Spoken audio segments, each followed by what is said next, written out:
Hi, I'm Seamless, and today I have a question to ask you. What would you do?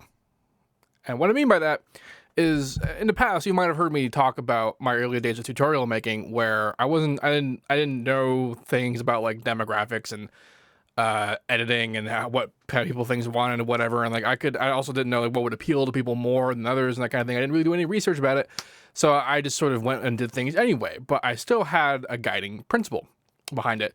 And that guiding principle is what would I want?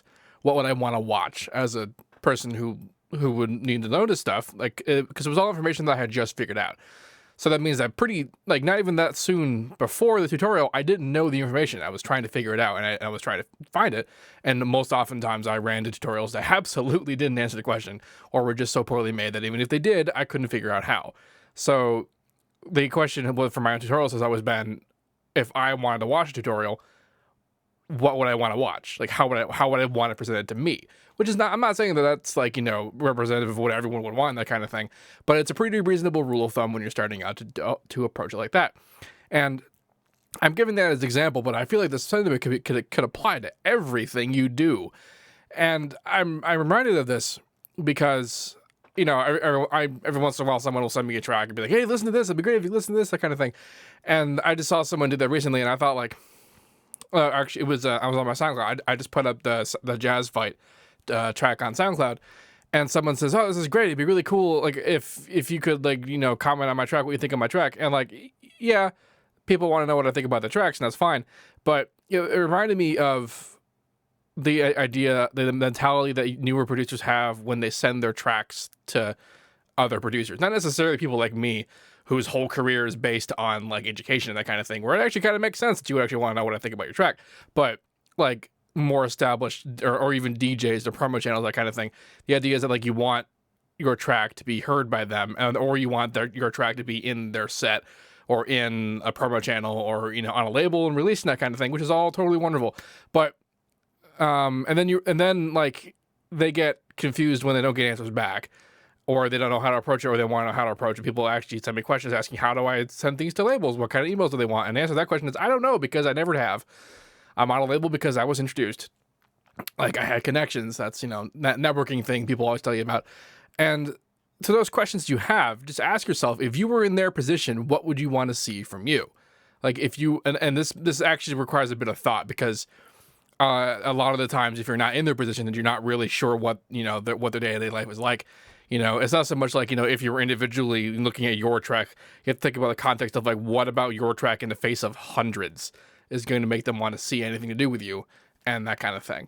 And same thing with like, if you're going to just randomly contact other DJs or producers on like through email or Facebook with their tracks, just be like, if you were in their position, would you give a shit? And like, the answer to that question is predominantly no. And so it's not so much saying that, you've already heard, if you've watched my video on it, about my thought about spamming producers, but consider the return and like about why you're doing what you're like, what your goal is when you're trying to do what you're doing, and ask yourself if that even is going to accomplish anything if you do that. And then would it, if you were in a position, if some random people like sent you stuff, like, would you care?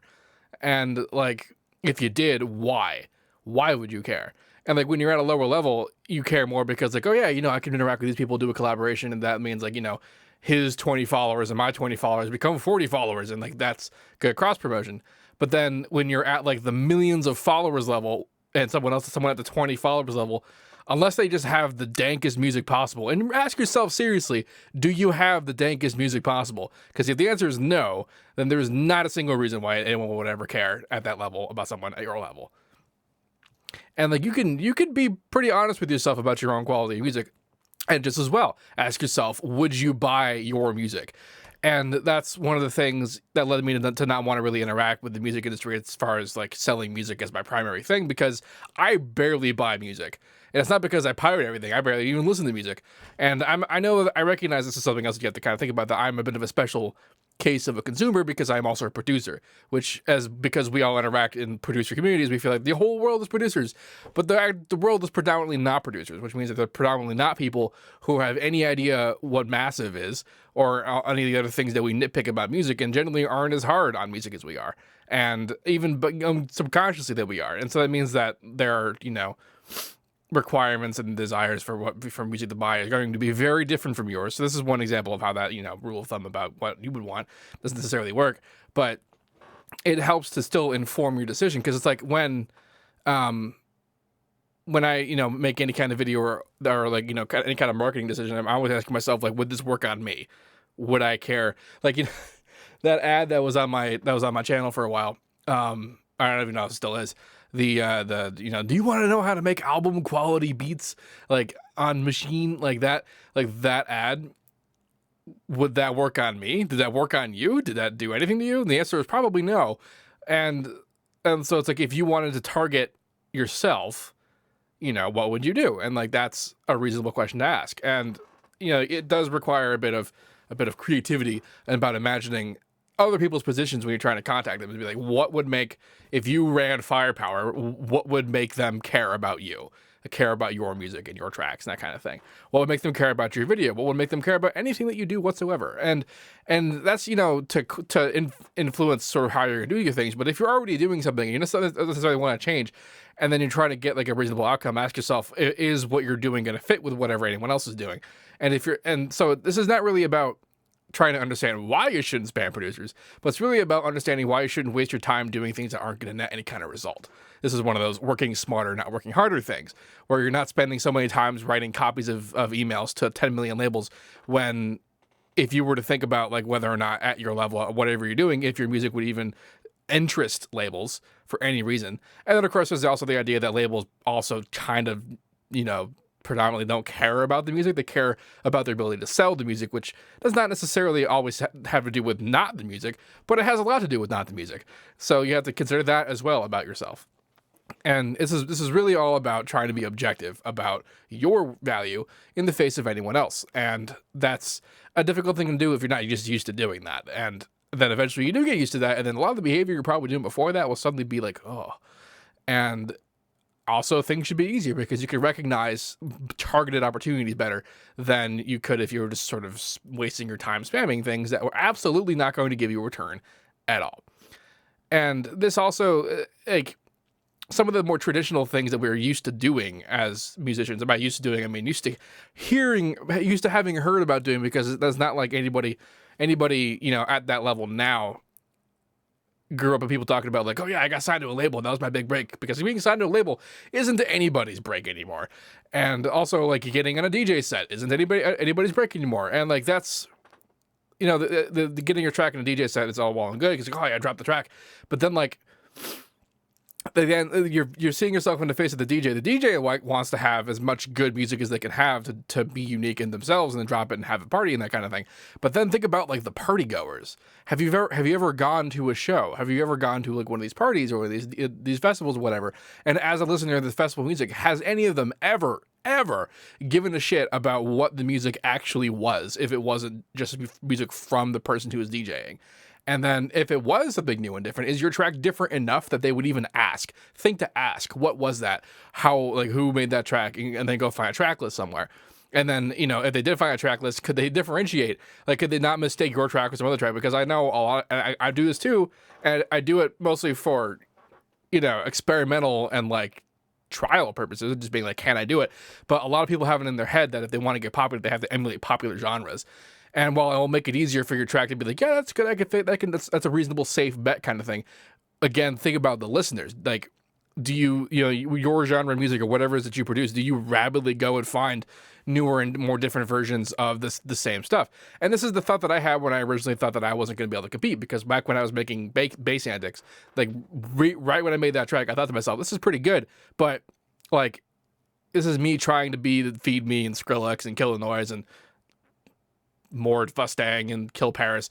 And like, for people who like those artists, why would they listen to my stuff? Because my stuff is basically just a poor imitation of that. And if they like that, then why listen to less than that and just keep listening to that? Like, it doesn't matter if I was capable of being like on the level of those artists at the time. What about that would make music listeners want to come to me, other than playing the game, being in the industry, doing the whole, you know, image advertising thing, stuff that has nothing to do with the music? So like that's why I didn't want to do that. But that's the questions you have to ask yourself is being like, if you're trying to be the next Martin Garrix, don't do that by sounding like Martin Garrix. Martin Garrix didn't do that by sounding like, whatever. I don't even know what Big Mouse was doing back then. Bad example. Skrillex didn't become Skrillex by sounding like Skrillex, like whoever Skrillex was at the time. Actually, like the legends are that he tried to sound like Noisia and then didn't, but sounded like whatever he did, and then that ended up being the thing that happened. But he was a phenom because it was unique. And that's a whole other thing about being like, if it's like if you're trying to compete, trying to sound identical to popular people is difficult. Not just because, I mean, sometimes it's harder to do that, but if it even is easier to do that, then how do you differentiate yourself otherwise? If your music sounds like everyone else's, and so like, again, put yourself in the perspective of a listener. What would make you want to listen to your stuff versus anyone else's? And if you can't answer that question, then you need to sort of create one. Or, if it's your passion to make that particular popular genre, then I guess that's just the hell you've resigned yourself to, which totally happens. People get into music and they like doing music that's either oversaturated or is a niche genre that nobody even knows exists. And then that's what you do. And you're doing that because you love it, not because you're trying to get famous or popular. In that case, none of this matters to you because you're just going to do what you want anyway. And I'm not hating. Just do that. But you're also the kind of people who's not sending your tracks off to DJs to be like, yo, I love your opinion on this kind of thing, guy. And then confused when they don't respond. So then I suppose none of this would have been relevant to you in the first place. So this is just trying to encourage a little bit of introspection on your part. And this will help, to alleviate people like me getting questions from someone, being like, how do I do it? Do I have any opinions? And this is sort of not really. And then also just it'll make you better understand choices that you can make to further your goals based on what you do. If that made sense to you, good. If you have any questions about this, please let me know. Don't forget to like, comment, subscribe, and all that good stuff. And as usual, have a nice day.